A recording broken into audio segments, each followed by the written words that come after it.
آپ کو اس حالت میں دیکھ کر میں مسکرا اٹھا، اس لیے آپ مجھے معاف کر دیں۔ ابو معاشر نے کہا، اللہ آپ پر رحم فرمائے، آپ سے کسی طرح کی باس پرس نہیں۔ ایک مرتبہ ایک شخص نے آپ کی داڑھی میں سے تنکا نکال کر وہیں مسجد میں ڈال دیا۔ جب تک لوگ آپ کی خدمت میں موجود رہے اور باتیں کرتے رہے، آپ کی نگاہ برابر اس تنکے کی طرف رہی۔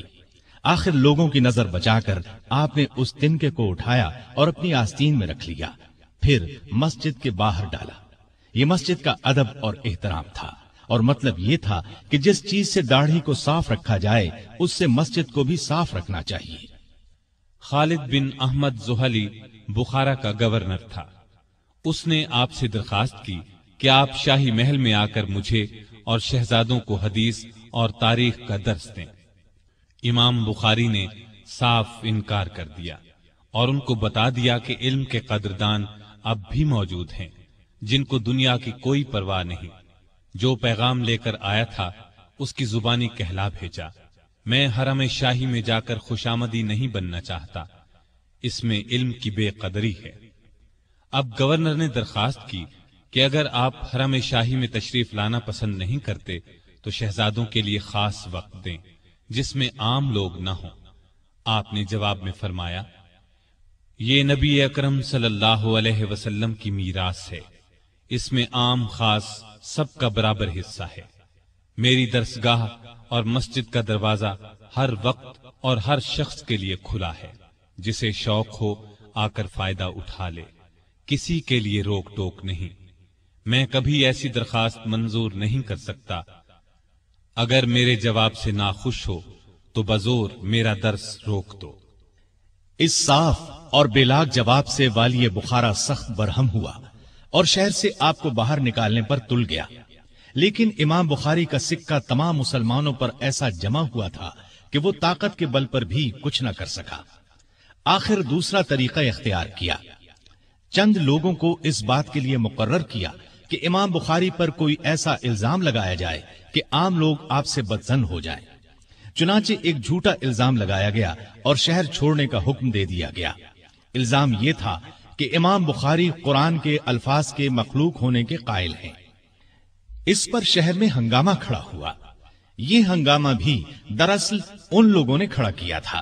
آپ شہر چھوڑنے پر مجبور ہو گئے۔ شہر سے جاتے وقت آپ نے یہ بد دعا دی، اے اللہ، جس بات کا ان لوگوں نے مجھ پر الزام لگایا ہے تو وہی بات ان کی اپنی ذات اور ان کی اولاد میں دکھا۔ چند روز بعد ہی اس دعا کا اثر ظاہر ہوا۔ خراسان کے حکمران نے بخارا کے حاکم خالد بن احمد زحلی کے بارے میں یہ فرمان جاری کیا کہ اسے گدھے پر بٹھا کر شہر میں گھمایا جائے، اس کے بعد قید میں ڈال دیا جائے۔ انجام یہ ہوا کہ یہ قید میں ہی مر گیا۔ جن لوگوں نے امام بخاری پر الزام لگانے میں حصہ لیا تھا ان میں سے ہر ایک کا انجام بد سے بدتر ہوا۔ ان میں سے حریث بن ورقہ کو تو وہ ذلت اٹھانا پڑی جو بیان سے باہر ہے۔ الزام لگانے کے لیے حاکم بخارا نے اس شخص کو آگے کیا تھا۔ امام بخاری بخارا سے نکل کر بیکند پہنچے، لیکن اس الزام کی خبر بیکند بھی پہنچ چکی تھی۔ وہاں دو فریق ہو گئے۔ ایک امام بخاری کو اس الزام سے بری سمجھتا تھا، دوسرا گروہ مفسدوں کا تھا۔ امام بخاری نے اس صورتحال میں وہاں ٹھہرنا مناسب نہ سمجھا۔ اس دوران میں سمرقند کے لوگوں کو آپ کے بیکند پہنچنے کی خبر مل گئی۔ انہوں نے آپ سے درخواست کی کہ سمرقند تشریف لے آئیں اور مسند درس سنبھالیں۔ آپ نے درخواست منظور فرمائی اور سمرقند کے لیے روانہ ہوئے۔ راستے میں خرتنگ نامی بستی میں ایک عزیز کے مکان میں ٹھہرے۔ تہجد کی نماز میں آپ نے دعا کی، اے اللہ، تیری زمین کشادہ ہونے کے باوجود مجھ پر تنگ ہو گئی ہے، مجھے اپنے پاس بلا لے۔ اللہ نے ان کی دعا قبول کر لی۔ چند روز کے بعد آپ نے وہیں وفات پائی۔ جس عزیز کے ہاں آپ ٹھہرے ہوئے تھے اس کا نام غالب بن جبریل تھا۔ وہ کہتے ہیں چند روز تک امام بخاری میرے مکان پر تندرست رہے، آخر بیمار ہو گئے۔ اسی حالت میں سمرقندیوں کی طرف سے درخواستیں آنے لگی۔ بہت زور دیا گیا کہ آپ سمرقند تشریف لے آئیں۔ آپ نے حالت مرض ہی میں جانا منظور فرما لیا، لیکن اس وقت انہیں معلوم ہوا کہ بخارا کا فتنہ سمرقند میں بھی پہنچ چکا ہے اور وہاں بھی 2 جماعتیں ہو گئی ہیں، تو آپ نے اپنے لیے دعا فرمائی، اے اللہ مجھے اپنے پاس بلا لے، مجھ پر تیری زمین کشادہ ہونے کے باوجود تنگ ہو گئی ہے۔ ادھر اختلافات کے بعد سمرقند والوں نے اس الزام کے بے بنیاد ہونے پر اتفاق کر لیا اور آپ کو سمرقند لے جانے پر زور دیا۔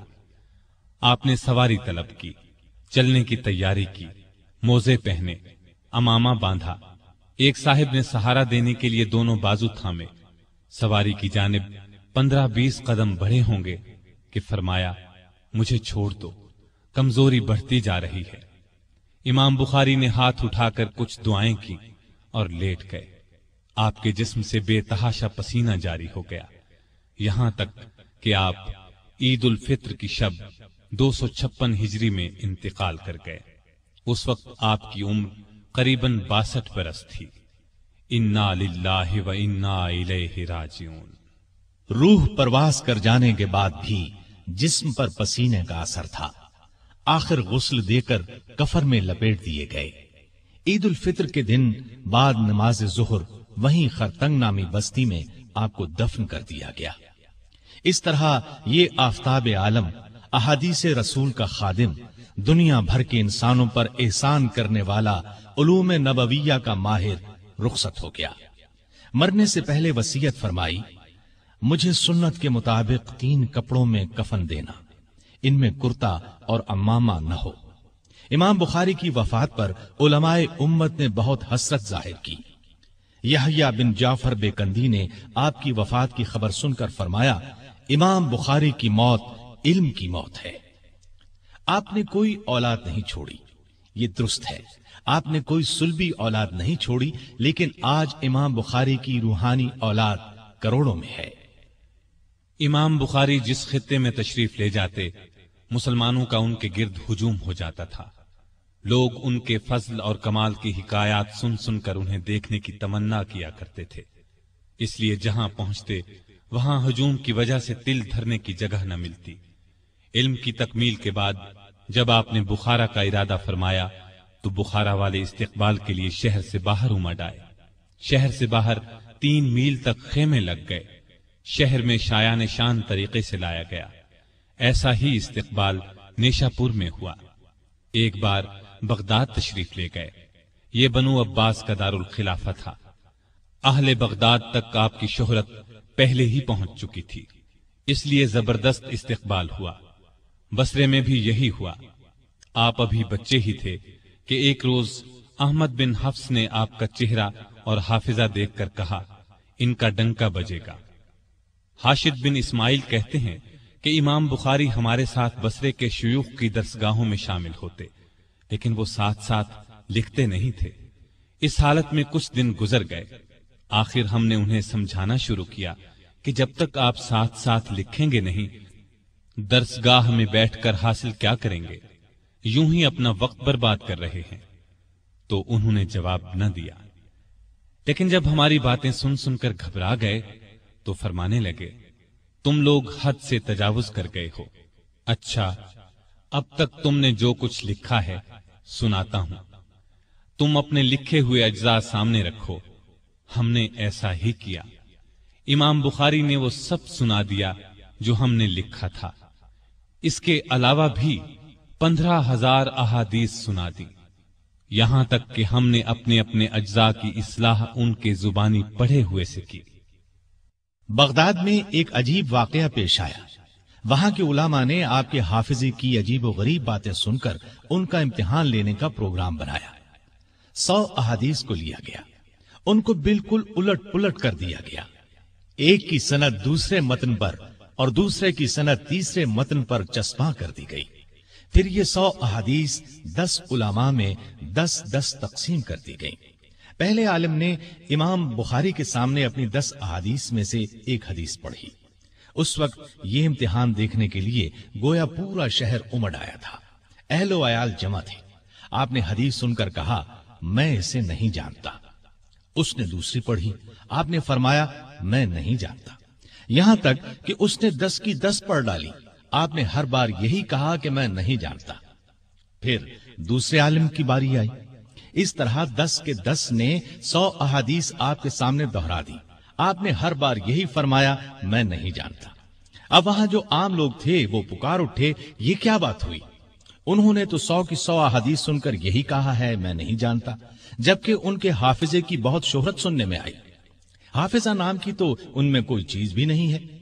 یہ خیال عام لوگوں نے ظاہر کیا، جبکہ علماء نے کہا امام ہماری اس حرکت کو سمجھ گئے.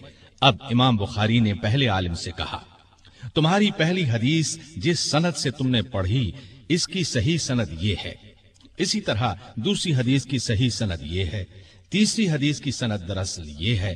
اس طرح آپ نے اس کی 10 کی 10 احادیث کی صحیح اسناد بیان فرما دی. پھر دوسرے کی 10 احادیث کی باری آئی. اس طرح آپ نے 100 کی 100 احادیث کی درست سندیں سنا دی. اور سب سے زیادہ حیرت کی بات اس سارے معاملے میں یہ ہوئی کہ آپ نے 100 کی 100 احادیث بالکل اسی ترتیب میں سنائی جس ترتیب سے انہوں نے پڑھی تھی. اس وقت سب لوگ دانتوں تلے انگلیاں دبا کر رہ گئے. سبھی ان کے علم و فضل کو مان گئے. سمرقند میں اس سے بھی زیادہ عجیب معاملہ ہوا. وہاں فن حدیث کے 400 کامل محدث موجود تھے. امام بخاری کے علم کی ان تک خبر پہنچی. ان حضرات نے امام بخاری کو آزمانے کا فیصلہ کیا. انہوں نے کیا یہ کہ اہل شام کی احادیث کی سند عراقیوں کی سندوں سے بدل دی، اہل عراق کی سندوں کو شامیوں کی سندوں سے بدل دیا، حجاز کی روایتوں کو یمن کی روایتوں سے بدل دیا. اس طرح سب کچھ خلط ملط کر کے امام المحدثین امام بخاری پر یہ مجموعہ پیش کیا. آپ نے ساری غلطیوں کی قلی کھول کر رکھ دی. نہ کسی سند میں آپ سے چوک ہوئی، نہ کسی متن میں. آخر اہل سمرقند عاجز آ گئے. اللہ کے عطا کردہ حافظے کے سامنے انہوں نے سر تسلیم خم کر دیے. ابھی آپ کی عمر 17 یا 18 برس کی ہوگی کہ لوگ آپ کو درس دینے پر مجبور کرنے لگے. لیکن آپ اس وقت تک درس دینے کے لیے نہیں بیٹھے جب تک کہ صحیح احادیث میں اور باقی احادیث میں امتیاز نہیں کر لیا. اہل الرائے کی کتابوں کا مطالعہ اور بصرے کی کل احادیث کا احاطہ نہیں کر لیا. امام بخاری کے اساتذہ فرمایا کرتے تھے اس نوجوان سے فن حدیث حاصل کرو، اس لیے کہ اگر یہ نوجوان امام حسن بصری رحمت اللہ علیہ کے زمانے میں ہوتا تو وہ بھی اس کے علم کے محتاج ہوتے. جب امام بخاری نے درس دینا شروع کیا اور ان کے درس کی شہرت ہوئی تو درسگاہ میں اس قدر ہجوم رہنے لگا کہ تل دھرنے کی جگہ نہ ملتی. آپ نے مختلف مقامات پر درس دیا، کبھی بصرے، کبھی بغداد، کبھی بخارا. آخری عمر میں بخارے کے ہو کر رہ گئے، صرف وہیں درس دیتے رہے. امام فربری کہتے ہیں کہ امام بخاری سے بلا واسطہ 90,000 محدثین نے صرف صحیح بخاری سنی. آپ کی درسگاہ میں آپ کے اپنے پرانے اساتذہ بھی شریک ہوتے تھے، یعنی پہلے وہ ان کے استاد تھے پھر شاگرد بنے. عبداللہ بن محمد مسندی، عبداللہ بن منیر، اسحاق بن احمد، محمد بن خلف بن قتیبہ وغیرہ بڑے پائے کے لوگ تھے، صاحب کمال تھے، لیکن امام بخاری کے نکات حدیث لکھنے پر مجبور ہوئے.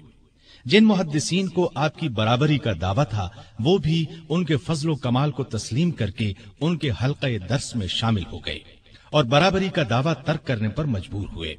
ایسے لوگوں میں امام ابو زرع رازی، ابو حاتم رازی، ابراہیم حربی، ابو بکر بن ابی عاصم، موسیٰ بن ہارون، ابو بکر محمد بن اسحاق بن خزیمہ، قاسم بن زکریہ وغیرہ شامل ہیں.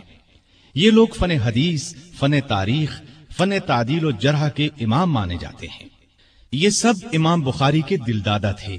آپ کے حلقہ درس میں آ کر آپ کی تقاریر کو لکھتے تھے.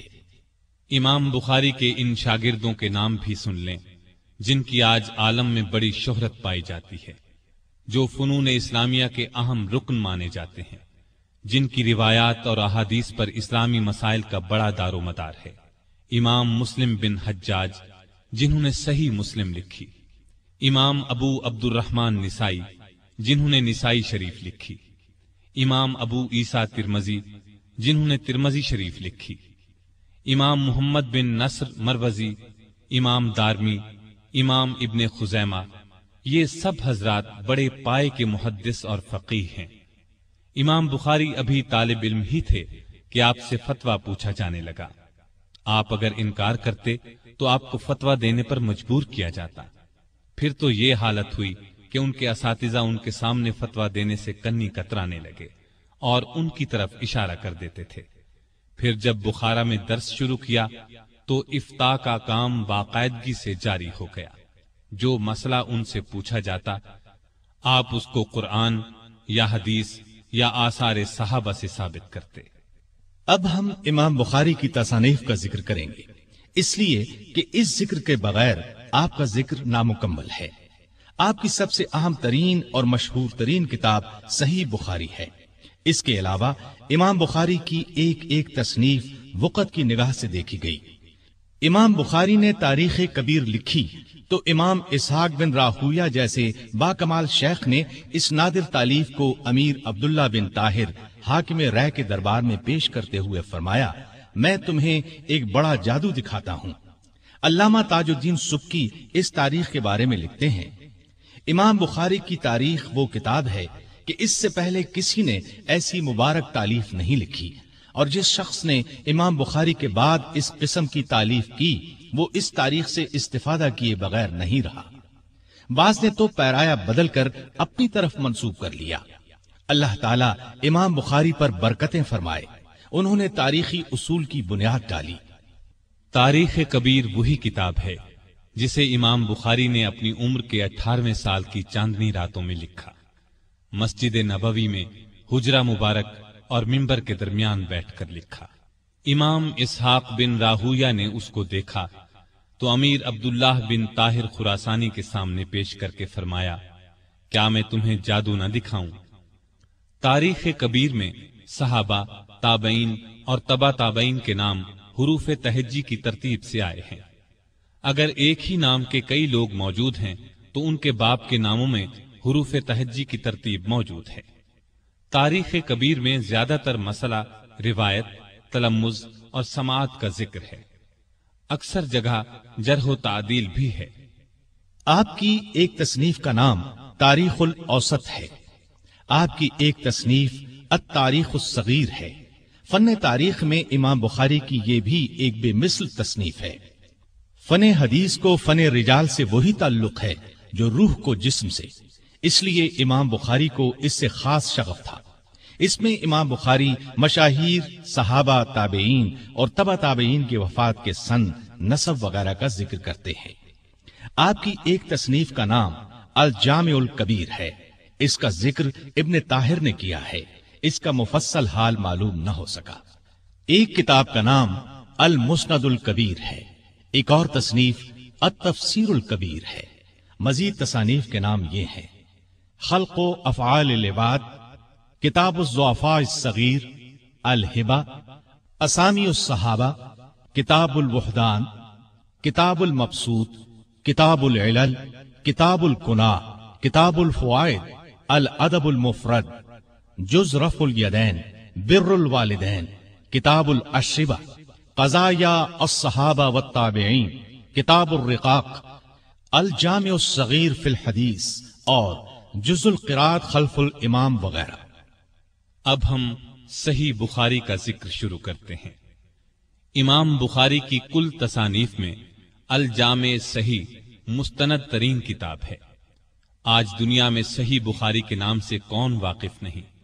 اس کتاب کو عالمگیر شہرت حاصل ہوئی۔ دنیا کے ان تمام حصوں میں جہاں جہاں اسلام پہنچا، یہ کتاب بھی پہنچی۔ امام بخاری کو جن وجوہات کی بنا پر مسلمانوں نے امام المحدثین اور امیر المؤمنین فی الحدیث کا لقب دیا، ان میں سے ایک یہ مبارک کتاب بھی ہے۔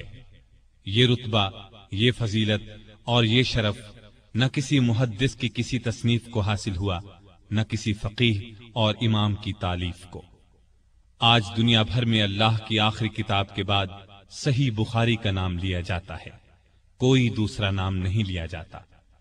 امام بخاری کی صحیح بخاری کا مکمل نام الجامع الصحیح المسند المختصر من امور رسول اللہ صلی اللہ علیہ وسلم وسننہ وایامہ ہے۔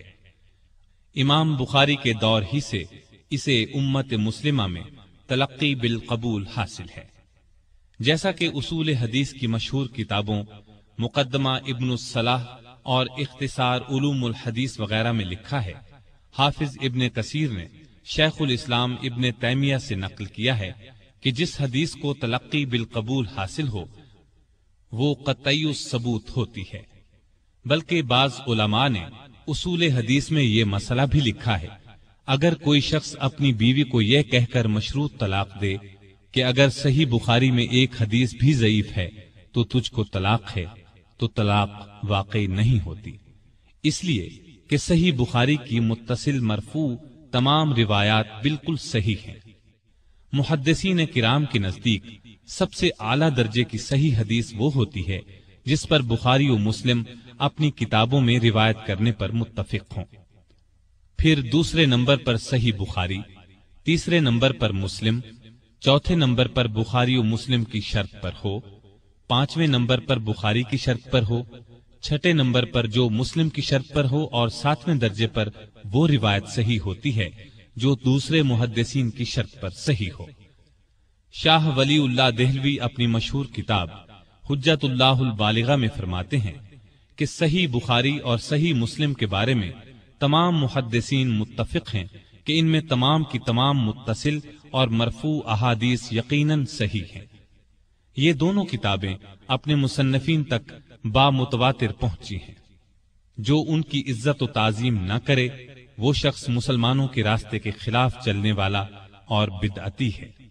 حالات مصنفین درس نظامی نامی کتاب میں لکھا ہے کہ امام بخاری نے 23 سال کی عمر میں 217 ہجری میں صحیح بخاری کی تصنیف کا کام شروع کیا۔